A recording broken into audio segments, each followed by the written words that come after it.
How to convert normal photo to Ghibli portrait. Go to Play Store or App Store.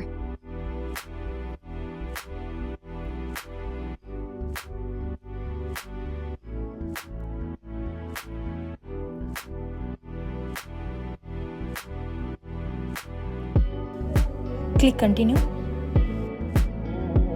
Sign in ಮಾಡ್ಕೊಳ್ಳೋದ್ರಿಂದ ನಿಮ್ಮ storage ಎಲ್ಲ save ಆಗಿರುತ್ತೆ, ಹಾಗಾಗಿ continue with Google and click continue. Then select the account. ಯಾವ photo ಬೇಕೋ ನೀವು ಅದನ್ನು select ಮಾಡ್ಕೋಬೋದು. ಇಲ್ಲಿ ನಾನು ಬುಜ್ಜಿ ಫೋಟೋ ಸೆಲೆಕ್ಟ್ ಮಾಡ್ಕೊಳ್ತಾ ಇದ್ದೀನಿ and just type turn this photo to Ghibli portrait.